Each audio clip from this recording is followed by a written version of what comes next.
Guardians picked up a nice win yesterday in extra innings over the New York Mets. So we're going to do a little different topic today. Instead of breaking down the game, I had asked you guys, and thankfully you all answered to much both surprise. It's only because I see you in the weight room. And I texted G on the side and said I need this. But I had asked the question. We're over 100 games in. We're about just shy of 3/4 of the way through the season. Mm-hmm.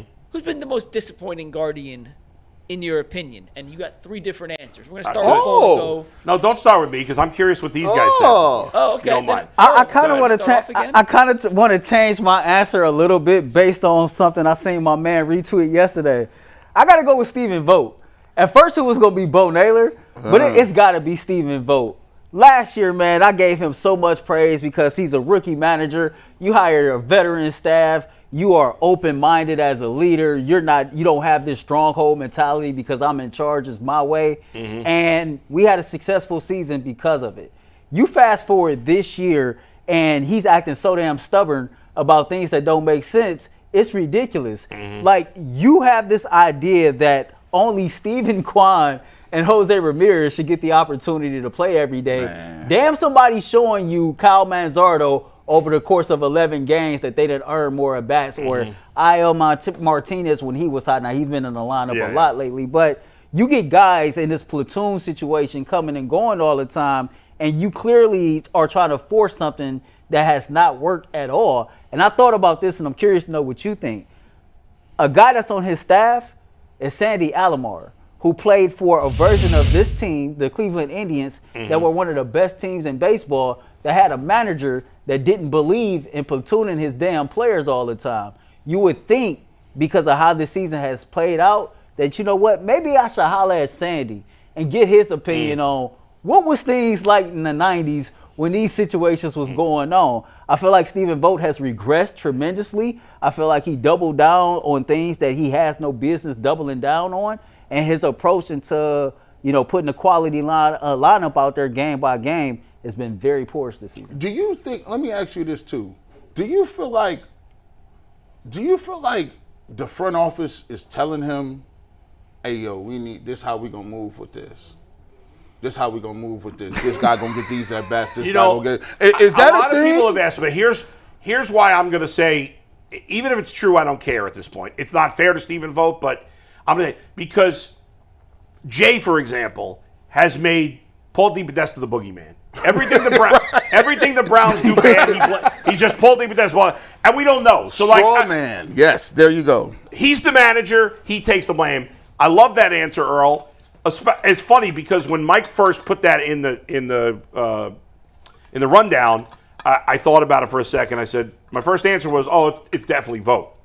So it's funny that you ended up picking Vogt. I ended up saying, let me pick a player instead because but I think Vogt's a great answer because I thought he did a good job last year, and I think he's done a bad job this year. Now they're playing better, but I think overall he's done a poor job this year. We have 5 minutes before we get our guest in, so both tell us who your answer ended up being. What about G's? No? Then we'll go G or whoever. Okay, G, go. Well, listen, this is very easy. Yeah, it's Nolan Jones. And here's the reason. Answer. And here's the reason why Nolan Jones is so disrespectful. Go back to 2023. Now they moved on from him. He goes to the National League. Yeah. Over there, 20 home runs, 62 RBIs. But look at this. Look at this man's OPS, right? 931 OPS. Now this just goes to show you. This highlights 2 things. This highlights the deficiencies in the Guardians hitting program and the hitting, I don't know what they're teaching for you. And I know the National League pitching and American League is different. They got different books. But the fact that now, when you look at what he's doing right now, his OPS is down to that ain't even it. This is wild. Oh no, it's at 615. Terrible. It's horrible. And he's batting average is 216. And this is the problem that we're looking at. Look at the power numbers. Look at the power numbers. 3? He's got 3? He's got a lower slugging percentage than Miles Straw. Doesn't he got a lower slugging percentage than Stephen Kwan?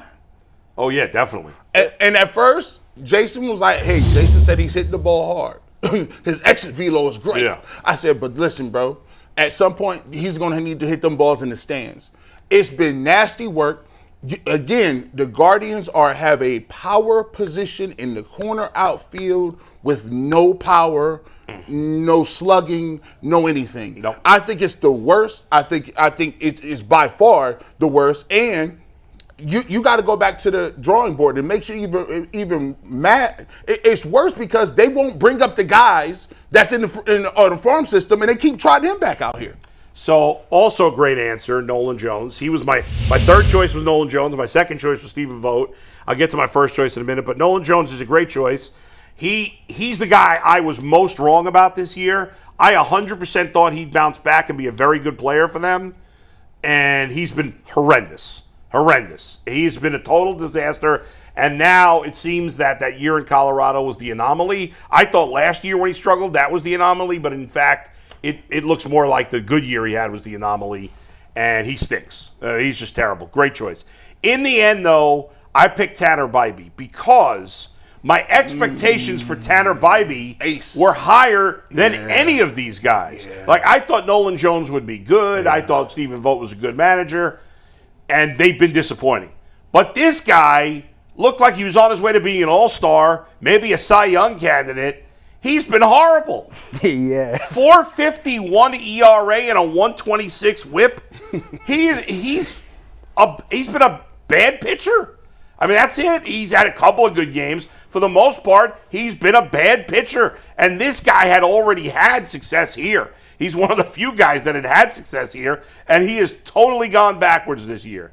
I saw somebody tweet yesterday, I don't remember who it was, that if they had to win one game right now, and it's the Guardians, that they'd start Slade Ciccone. And my first reaction was like, that's crazy. And then I'm like, well, I probably would too. I'd take Gavin Williams because I think he's under the radar, pitched well. But it's a fair argument. I'm certainly not taking Tanner Bybee right now. He's been terrible. I seen him get through 5 innings against that Mets lineup yesterday, so I would go with Slade over anybody right now too. Yeah, I can't argue that. Can you literally say, because I thought about this. Yeah. Was Shane Bieber their best pitcher?